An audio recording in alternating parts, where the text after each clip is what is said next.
Des articles de Mediapart sur des dîners au homard et des frais excessifs, une déferlante record sur les réseaux sociaux suivie d'une démission moins d'une semaine plus tard. Avec un peu de recul, nous avons voulu revenir avec François de Rugy sur cet épisode hors norme. Quelles leçons en tire-t-il? Reconnaît-il des erreurs, au moins d'appréciation et de communication?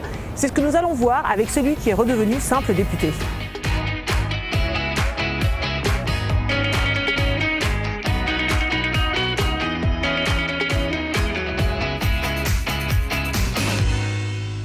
François de Rugy, bonjour. Bonjour.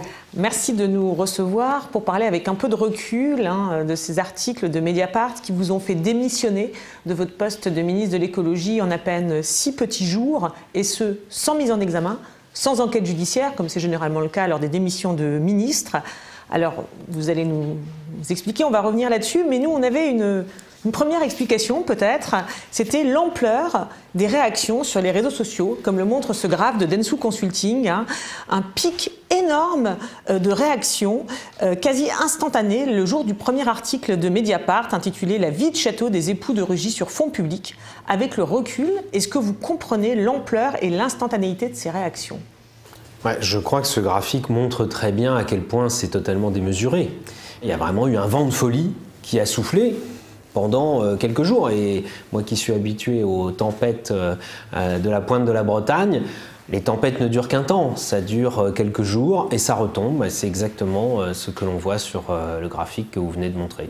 C'est vrai qu'on voit à comparaison l'affaire Benalla, qui était quand même une affaire qui a duré, qui impliquait un proche collaborateur du président, qui a eu pour le coup de nombreux épisodes, et n'est jamais monté aussi haut que ce premier pic. Vous parliez des vagues bretonnes, quand vous recevez la vague comme ça, qu'est-ce que vous vous dites? On réalise assez rapidement parce que on a sans doute le lendemain de la publication de l'article ou le surlendemain déjà quelques éléments chiffrés de ce type-là. Et en même temps, ce qui est troublant et ce qu'on a du mal même à saisir sur le moment, c'est un tel décalage entre la réalité et ce qui se dit avec cet embrasement qui semble d'ailleurs emporter non seulement les réseaux sociaux mais aussi les médias traditionnels.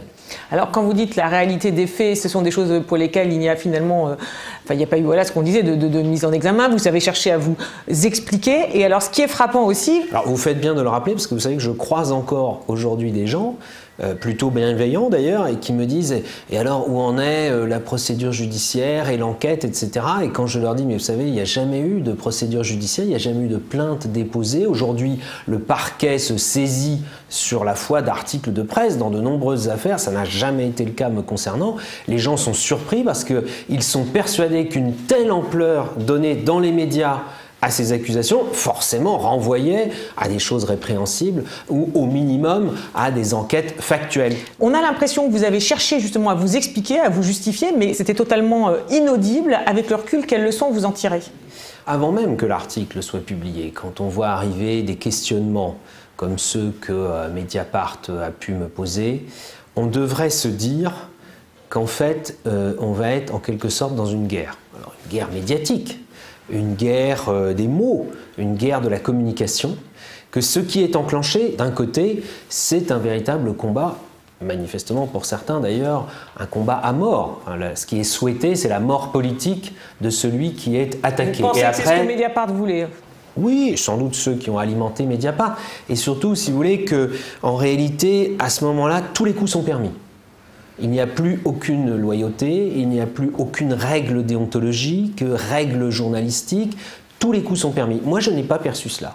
Au départ, j'ai pensé que j'avais affaire à des gens qui m'envoyaient des questions pour connaître les faits, la réalité des faits. Donc vous répondez à Mediapart, en fait c'est ça qui vous appelle sur des dîners à caractère informel, amical, à l'hôtel de l'AC, et donc vous leur répondez, c'est ça? Moi, l'erreur que j'ai faite, c'est que j'ai pensé qu'on pouvait être dans un échange loyal fondé sur la réalité des faits. Il peut toujours y avoir des interprétations, ça, je comprends, mais qu'au moins on dise la réalité des faits.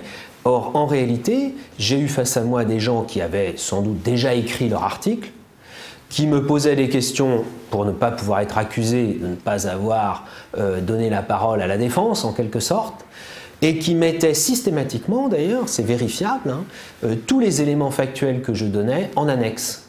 C'est-à-dire qu'il faut aller les chercher pour les trouver. C'était intégré, effectivement. Et j'aurais dû, au contraire, ne jamais leur répondre. J'aurais dû dire, vous êtes dans une logique d'attaque, moi je serai dans une logique ensuite de riposte, avec une communication de riposte, c'est-à-dire que là, j'aurais amené systématiquement en riposte un certain nombre d'éléments. Vous savez, quand je rappelais à des journalistes, autres que ceux de Mediapart, mais voilà les informations concrètes, chiffrées que j'ai données, ils me disaient « Ah bah oui, mais c'est déjà dans l'article de Mediapart, donc ce n'est plus un élément d'information, on ne va plus en parler. » En fait, c'était dans les annexes des articles. Donc ça, c'est sûr que c'est une leçon sur les montants des travaux dans votre ministère, ou alors sur les dîners où vous expliquez effectivement que vous vivez en tant que président de l'Assemblée nationale à l'hôtel de l'AC, donc vous prenez tous vos repas là-bas, qu'il y a quelques dîners informels, comme par exemple celui de la Saint-Valentin. Voilà. Donc tous ces éléments sont intégrés. Du coup, vous avez l'impression que vous n'êtes plus entendu. C'est ça. Finalement, vous ne pouvez plus vous défendre. Ah, mais c'est de toute façon, il y a eu évidemment un torrent de mauvaise foi, puisque de toute façon, le but c'était de détruire. Le but c'était pas d'informer. Vous pensez toujours, parce que vous avez été très dur sur Mediapart quand vous avez démissionné, en disant effectivement qu'il y avait une volonté de lynchage, enfin, et puis vous dites aussi de ceux qui les alimentaient, je ne sais pas qui sont ceux qui les alimentaient, là, à qui vous pensez aujourd'hui. Vous redites ça exactement pareil aujourd'hui? Je m'aime depuis reconnecter un certain nombre de choses. J'ai lu après un portrait qui avait été fait de M. Plenel en 2018, c'est pas très vieux, par Vanity Fair. Et il dit dans ce portrait, ce que j'aime bien, c'est que la dague, il dit le journalisme, c'est une dague qui permet de faire couler des gouttes de sang. Bon, je crois qu'il n'y a pas plus explicite sur la volonté qui l'anime vis-à-vis, non pas des politiques en général d'ailleurs, mais de ceux qui gouvernent, de ceux qui prennent des responsabilités. Et d'ailleurs, dans plusieurs articles, que ce soit M. Plenel ou M. Arfi, ils ont dit mais à une époque, M. de Rugy était de notre côté, parce que pour eux, il y a des gens qui sont de leur côté ou qui ne sont pas de leur côté. Pourquoi? Parce que je n'étais pas aux responsabilités. Qu'à l'époque, j'étais un député vert dans l'opposition. Voilà, ce qu'ils aiment bien, c'est les hommes politiques ou les femmes politiques qui sont dans l'opposition. Mais ceux qui prennent les responsabilités doivent systématiquement être attaqués, et là, tous les coups sont permis. Vous savez, il y a eu un reportage qui est passé à la télévision, La fabrique du mensonge. Comment un certain nombre d'officines, à visage découvert souvent, essayent d'induire l'opinion en erreur. Et des gens de bonne foi finissent par eux-mêmes se faire avoir par différents faux reportages ou insinuations, images, simplement sur la base d'images. Vous pensez que pour vous, il y a eu des officines? C'est probable, mais je dirais à la limite, c'est secondaire. Secondaire Non, mais ça a toujours existé dans la vie politique, il y a des gens qui veulent déstabiliser. Vous savez, quand vous êtes ministre de l'écologie, si vous êtes ministre, pour ne toucher à rien, simplement gérer l'existant. Vous n'allez déranger personne et personne ne va chercher à vous déstabiliser. Si en revanche vous voulez transformer les choses comme j'ai voulu le faire, par exemple dans le secteur de l'énergie, nous avons vraiment engagé une transformation profonde. Eh bien évidemment, ça touche à un certain nombre d'intérêts qui, pour certains, sans doute, se mettent en mouvement, y compris de façon totalement déloyale. Mais encore une fois, moi, un certain nombre d'intérêts, pour certains, Mais j'y reviendrai en temps utile parce que moi justement je ne veux pas porter des accusations. Vous mentionnez quand même des officines, vous mentionnez quand même une tentative de déstabilisation quand même intentionnelle. Vous en êtes là aujourd'hui. Bien sûr, j'ai ça depuis. Sur le moment, je ne l'ai pas perçu. Alors on a entendu vos analyses concernant cette déferlante sur les réseaux sociaux. Je vous propose d'écouter celle de Véronique Reissoul de Dentsu Consulting. La vraie raison de ce pic incroyable, c'est la symbolique. Le homard, c'est un symbole fort, c'est un symbole finalement d'un mets festif qu'on peut tous s'offrir. Il n'y en a plus tant que ça, des symboles de ce type-là. Et puis surtout, c'est un symbole qui est à disposition de chacun. L'emoji homard, il existe, on n'a pas à le créer, il est là, il est à portée de main. C'est un symbole plutôt fort et amusant. Comme il est facilement préhensible, on peut aller loin et faire partager beaucoup d'humour autour du sujet. Et puis, il y a un deuxième symbole qui vient se rajouter à ça, c'est le symbole de la Saint-Valentin. Là aussi, c'est quelque chose sur lequel on peut très facilement se projeter, c'est pas quelque chose de loin de notre quotidien, tous les Français savent ce qu'est cette fête. Donc vous cumulez des images de simplicité, de proximité, dans un cadre fastueux, luxueux. Bref, ça explique cette déferlante qu'il y a eu en aussi peu de temps. Voilà. S'il n'y avait pas eu les photos, est-ce que ça aurait eu le même impact? Il faut savoir que Mediapart est quand même très puissant sur les réseaux sociaux. ils savent utiliser ces outils, ils ont une communauté qui les suit, qui relaie leurs informations. Donc les photos ont permis d'avoir une force exponentielle à la reprise de cette information. Mais il y aurait quand même eu certainement beaucoup de reprises et beaucoup de messages parce que Mediapart a feuilleté que chacun des éléments se sédimentant et s'ajoutant les uns aux autres font que ça devient une vraie affaire et les vraies affaires, elles sont toutes commentées par les internautes. Un commentaire ? Ce qu'elle dit montre, vous savez, un vieux principe qui était le slogan d'ailleurs d'un magazine pendant longtemps, le poids des mots, le choc des photos. C'est Paris Match. En réalité, aujourd'hui, c'est Mediapart qui a utilisé ce slogan. Et plus que le poids des mots, c'est le choc des photos. Et je l'ai dit à ce moment-là, et j'en suis encore plus convaincu aujourd'hui, évidemment, les apparences ont joué contre moi.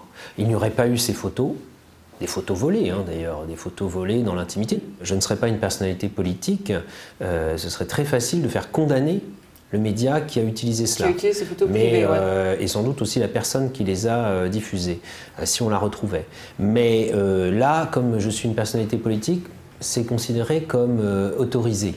Donc, en quelque sorte, j'aurais dû, en tant que président de l'Assemblée nationale, être encore plus vigilant et me préoccuper de choses qui, normalement, ne sont pas du ressort d'un président de l'Assemblée ou d'un ministre ou d'une autre fonction politique, c'est-à-dire me préoccuper des menus de ce qui est servi à l'hôtel de la Sey en toutes circonstances. C'était quoi comme repas? C'était un repas de Noël, j'ai entendu dire? Oui, et après, tout est relatif. Vous savez, en effet, c'est un symbole. Oui, c'est ça. Si vous regardez la réalité, mais là, dans ces cas-là, je crois que la réalité ne pèse pas lourd. J'en suis conscient. Si vous allez sur un marché en Bretagne, les langoustines coûtent beaucoup plus cher que le homard. Un certain nombre de poissons coûtent plus cher. Mais comme a dit quelqu'un en Bretagne, si vous aviez fait un titre en disant les langoustines, voilà, ça n'aurait pas eu le même impact. Voilà. Vous avez un titre, mais surtout vous avez une photo.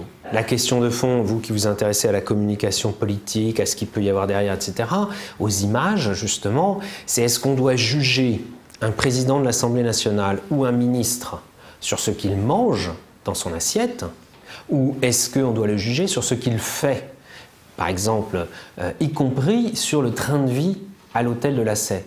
Moi, j'ai baissé les dépenses du président de l'Assemblée nationale, y compris les frais de réception. On a parlé des réseaux sociaux, on va en venir maintenant à ce qui s'est passé côté gouvernemental et puis aussi dans votre communication, commenté par Olivier Simelière.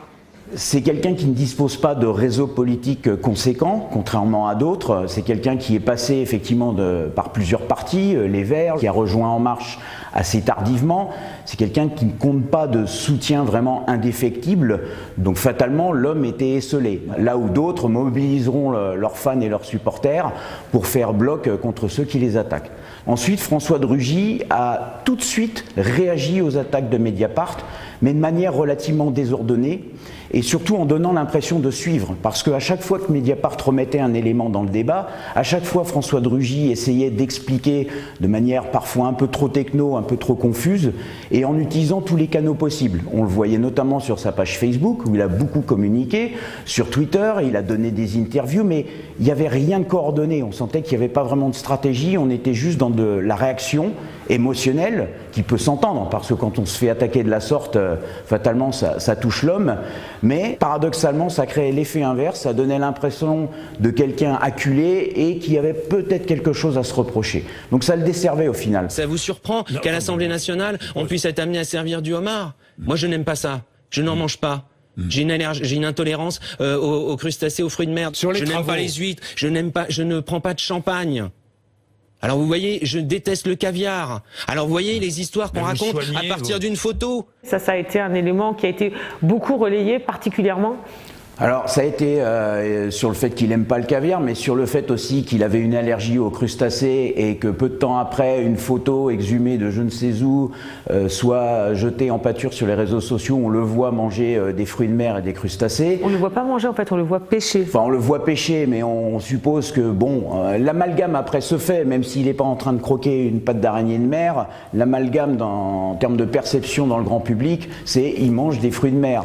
Vous le comprenez cet amalgame? Parce que c'est vrai que cette photo, elle a été ressortie comme un tweet aussi, hein, où vous dites je l'ai là, je ne l'ai pas appris par cœur, effectivement, qui a été ressorti comme la preuve du mensonge. Un lieu jaune le midi, Macron grillé le soir, précédé d'une araignée, les vacances commencent bien et la pêche aussi. Et du coup, ça devient, voilà, il ment. Et ça relance la polémique sur les réseaux sociaux. Ce qui est sûr, là où cet analyste a raison, sachant qu'il le fait après, hein, c'est toujours plus facile d'analyser après, pour moi aussi. C'est facile d'être intelligent après. Ouais. Non, mais vous savez, les conseillers en communication, quand il y a comme ça de telles attaques qui viennent de tous côtés, avec de tels mensonges, vous savez, moi je crois que c'est plus difficile de répondre aux mensonges. Et je crois que c'est pour cela d'ailleurs qu'aujourd'hui il y a des fabriques de mensonges.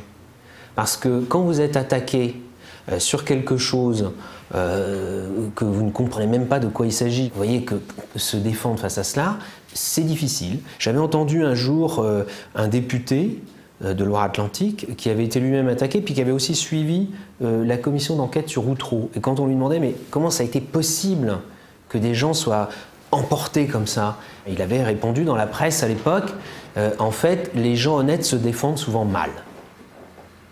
Et je crois qu'en effet, c'est difficile de se défendre avec honnêteté quand on a face à soi des gens qui manipulent la mauvaise foi avec autant de dextérité. Avec le recul, maintenant que, effectivement, comme vous dites, on est tous, entre guillemets, plus intelligents avec le recul, vous dites là, vous vous êtes mal défendu. Parce que finalement, vous avez remis sans le vouloir une pièce dans la machine en disant que vous n'aimiez pas le caviar, etc. C'était pas le sujet, oui, ça a relancé la machine, c'est ça ? Bien sûr, et dans ces cas-là, comme le dit d'ailleurs cet analyste, on est aussi parfois pris par l'émotion parce qu'on est touché dans ses valeurs.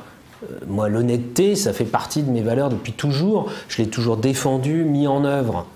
Par ailleurs, je n'ai pas aussi perçu à quel point Mediapart jouait de mon nom.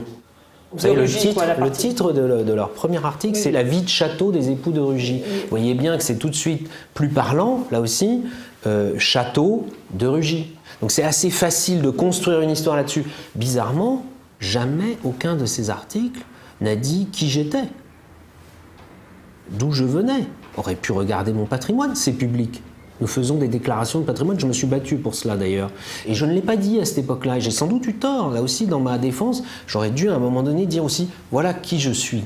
Un fils d'enseignant, vous savez, quand on est fils d'enseignant, on n'est ni pauvre ni riche, on est dans la classe moyenne. Moi, je n'ai pas eu une enfance malheureuse, pauvre, mais je ne suis pas né avec une cuillère en argent dans la bouche. Et les conseillers en communication, enfin, je ne sais pas, vous voulez dire quoi que Non, mais je ne leur jette pas la pierre, vous c'est êtes très difficile. Vous aviez envie, c'est ça ce qu'on voit, c'est ça qui est incroyable, énormément communiqué, énormément parlé, la page Facebook, les interviews, etc.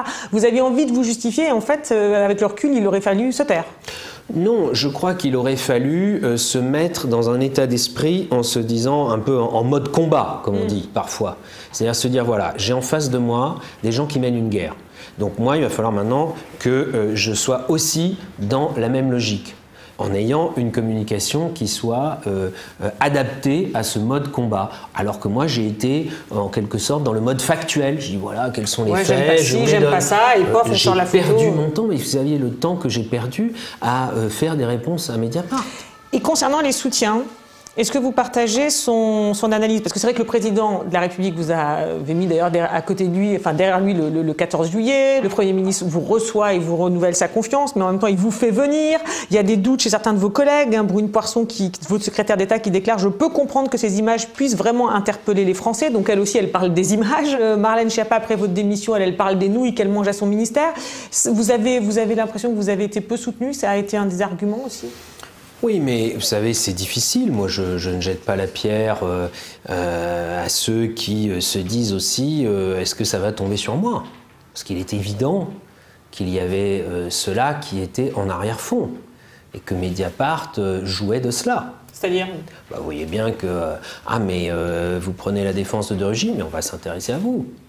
Et vos dîners. Vous croyez qu'il y a un ministre de la République française, de ce gouvernement ou de n'importe quel autre gouvernement précédent, qui n'a pas fait de dîner pour rencontrer des interlocuteurs d'une variété extrême, dans un cadre informel. Il y a eu une pression de Mediapart pour vous sur ces personnes qui ne vous ont pas soutenu ? Mais évidemment qu'il y a ce climat général, mais bien sûr. C'est pas verbal, c'est un climat. Oui, enfin ça va parfois plus loin, mais ce que je veux dire, au-delà de cela, de toute façon, c'est toujours difficile dans ces cas-là, parce que, par ailleurs, il y a eu aussi une autre intox, c'était « mais il va encore y avoir plein de révélations ». Oui, donc personne ne savait trop. Et donc, évidemment, des personnes peuvent se dire, mais est-ce que je ne vais pas défendre quelqu'un qui, en fait, a commis autre chose, et ainsi de suite. Bon, donc ça, dans ces cas-là, certains se tiennent un peu à l'écart. Et par ailleurs, il y a aussi d'autres personnes qui peuvent se dire, tiens, c'est l'occasion de me faire un peu mousser en disant quelque chose de différent. Moi, ce que j'ai constaté... Vous pensez à quoi, la houille lors des dîners peu importe, mais chacun se reconnaîtra. Mais ce qui est sûr, c'est que ça n'a pas tellement été exploité politiquement, en réalité. Ça a été essentiellement un vent de folie médiatique. Et donc, du coup, vous n'avez sollicité personne pour monter au créneau pour vous? Pour faire corps, comme il dit, autour de vous? Je sais que beaucoup de députés voulaient le faire, s'exprimer. D'ailleurs, je n'ai jamais eu autant de messages de soutien de la part des députés de la majorité, par exemple, que dans cette période-là. Ouais, mais ça n'a pas été... Et je pense peut-être qu'en effet, il aurait été bien, à un moment donné, de le donner à voir et de l'exprimer. Vous auriez dû le faire savoir, vous pensez? Oui, mais oui, on aurait pu d'ailleurs le faire savoir, parce qu'encore une fois, il y avait un très grand nombre de députés qui disaient, mais attendez, il faut quand même qu'on garde le sens de la mesure. Et pourquoi vous ne l'avez pas fait? Mais parce que c'est quelque chose qu'il faut avoir en tête quand on est dans une situation comme celle-là où encore une fois c'était une espèce de combat, eh bien il faut tout politiser. Moi j'ai considéré qu'il ne fallait pas toujours tout politiser. Mon combat c'était le climat, mon combat c'était pas Mediapart. Mais dans cette période-là, j'aurais dû dire, eh bien mon combat c'est en effet de me défendre face à des gens qui en réalité, pas Mediapart directement bien sûr, mais d'autres qui alimentaient, voulaient m'affaiblir ou me sortir du champ des responsabilités parce que ce que je faisais les dérangeait. Les fameuses officines... Là, j'aurais dû politiser davantage les choses. Les officines dont vous avez parlé, ça... Car c'était très politique en réalité, même si ça n'a pas été exploité par les oppositions, assez peu par exemple, mais en revanche, ça touchait à des choses de fond politique. On va en venir à votre démission. Le 15 juillet, vous répondez à Ouest France qui vous trouve déterminé, hein, j'ai repris les mots de l'article. Le 16, patatras, vous annoncez sur Facebook votre démission. D'après ce qu'on a compris, c'était suite à un article, un des derniers de la salle de Mediapart, où il était dit que vous aviez utilisé vos frais de mandat pour payer vos cotisations à EELV. Hein. Quelques jours plus tard, en fait, il s'avérera, et ça c'est le Canard qui le sortira, que non, en fait, c'était une avance de trésorerie que vous aviez remboursée. On se demande, avec le recul, pourquoi là, sur cette révélation supplémentaire, vous démissionnez? 6 jours de Mediapart, c'est trop pour vous? Non, c'est pas que c'est 6 jours de Mediapart, c'est 6 jours de ce que vous avez montré tout à l'heure. Vous savez, Mediapart, c'est 150 000 abonnés. Oui. Et c'est en effet, comme ça a été dit dans un des interviews, une communauté de fans. En revanche, c'est l'ensemble des médias qui ont suivi. Vous vous rendez compte que dans le journal télévisé d'une grande chaîne de service public, il y a eu 12 minutes consacré à cela et 12 secondes à l'élection de la nouvelle présidente de la Commission européenne. Les chefs d'État et de gouvernement de toute l'Union européenne se mettent enfin d'accord sur un nom, une femme, présidente de la Commission européenne, 12 secondes au journal télévisé, alors que toutes ces histoires fondées sur rien, 12 minutes. Donc vous voyez bien qu'à un moment donné, pour un ministre, c'est extrêmement difficile de se défendre face à ce rouleau compresseur médiatique et en même temps d'exercer sa mission. C'est-à-dire aller sur le terrain, rencontrer les gens, répondre aux différentes sollicitations. Alors, il pourrait y avoir une réflexion aussi sur comment les ministres peuvent se défendre pour ne pas justement être écrasés par ce rouleau compresseur médiatique. Est-ce qu'il faut une mise en retrait temporaire? Moi, j'aurais eu une mise en retrait de 10 jours. Tout était sur la table. Et tout serait retombé, on serait revenu au fait. Donc vous, il aurait fallu, il faudrait 10 jours, c'est ça? Il faudrait imaginer 10 jours de mise en retrait? C'est ce que vous auriez avec parce qu'il faut avoir le courage de dire qu'un ministre, lorsqu'il est dans cette situation, ne peut pas exercer sa fonction de ministre réellement tout en se défendant. Ça, c'est pas vrai. Et en plus, eh bien, on voit bien que dans cette logique de guerre, dont je parlais au départ, cette logique de guerre médiatique, eh bien, ça s'arrête vraiment le jour où on se met en retrait. Où on démissionne pour le coup. Mais du jour au lendemain. C'est-à-dire que c'est terminé. Les soi-disant articles qui devaient suivre, les intox, il n'y a plus rien. Parce que c'est la mise à mort symbolique. Donc une fois que vous avez procédé à la mise à mort symbolique, bon, ben voilà, c'est terminé.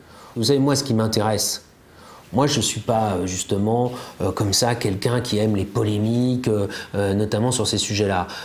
Je suis prêt à mener des batailles politiques et aussi de communication sur des sujets de fond.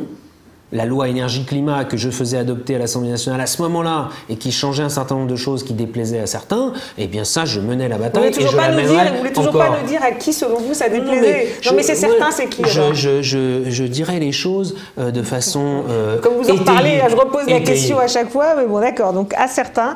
Et non, donc... mais vous savez, il y a des Français qui comprennent très bien, c'est arrivé aussi à mon prédécesseur Nicolas Hulot, que les ministres de l'écologie, à partir du moment où ils essayent de faire des choses, il y a un certain nombre de forces qui se mettent en mouvement pour les déstabiliser ou les démolir. Pour vous, c'est pas un hasard. Vous et Nicolas Hulot, c'est pas un hasard. C'est pas spécialement d'ailleurs contre moi, c'est pas François de Rugy, c'est le ministre de l'écologie qui fait des choses.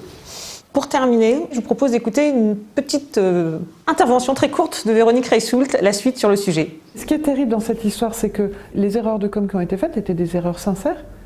Il n'a pas essayé de manipuler les informations. Donc je pense que quand il craque, c'est trop, il ne comprend pas ce qui est en train de lui arriver. Il n'a pas le temps de prendre le recul, gérer la tourmente, et puis après, sa démission n'a pas résolu la crise, c'est certain. C'est-à-dire que ça a pu presque être pris comme un aveu de culpabilité, quoi. Parce que ça veut dire s'il veut se défendre, c'est qu'il avait à se défendre, c'est ça ? En fait, ce qui était compliqué, c'est qu'il n'y a pas eu d'explication réelle. Il faudrait qu'il puisse se poser et lui-même donner une explication et trouver une sortie à cette crise, en répondant à la question de départ qui est « que doit-on faire ? C'est une question de morale ou est-ce que c'est une question légale ? Si c'est une question de morale, que propose-t-il pour sortir de cette ambiguïté, de cette ambivalence dont il a tant souffert ?» Alors on a parlé des symboles, vous avez expliqué, mais c'est vrai que sur les dîners, le rapport d'enquête du Palais Bourbon, il a conclu donc le 23 après votre démission que 9 ne posaient pas de problème, étaient bien professionnels, 3 avaient un caractère amical ou familial, donc ils n'étaient pas tout à fait dans les clous, a dit ce rapport. Donc ça montre bien que même vous, qui êtes attaché à poser un cadre et à diminuer les dépenses, à être très vigilant, là on pourra dire, ben voilà, il y a 3 dîners qui étaient à caractère amical ou familial, donc est-ce que dans le cadre de la morale, c'est bien ou c'est pas bien ? Oui, mais ça, c'est en effet, il y a la question, et elle est tout à fait légitime. Moi, je la comprends, je veux apporter des réponses qui ne soient pas purement symboliques, parce que je sais trop comment les symboles écrasent la réalité ensuite dans l'action politique, que dans les médias et dans la communication, que certains médias ou que les réseaux sociaux manipulent beaucoup les symboles, c'est pas nouveau. Mais en revanche, si dans l'action politique, les symboles écrasent la réalité ne change jamais. Moi, je veux dire, la conclusion de tout cela, c'est un recul de la transparence. Parce que quelqu'un comme moi, qui a joué le jeu de la transparence, y compris d'ailleurs lorsqu'on m'interrogeait à ce moment-là, en répondant à toutes les questions, en réalité, on voit bien que ce n'est pas du tout cela qui est récompensé. Et ça aussi, ça pose un problème moral.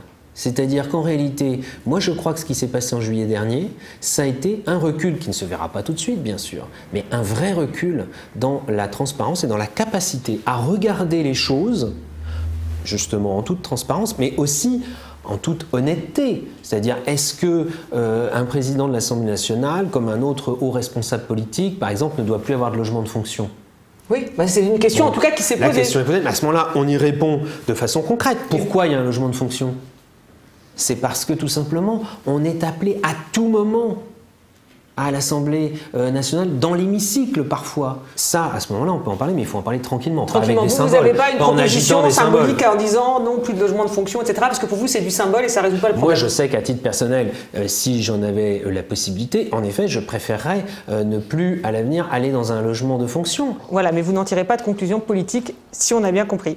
Merci beaucoup, François de Rugy, pour ces explications. Merci. Et vous allez sortir quand votre livre ? Normalement après les élections municipales, parce que je ne veux pas tout mélanger, mais bon, c'est pas encore fixé exactement.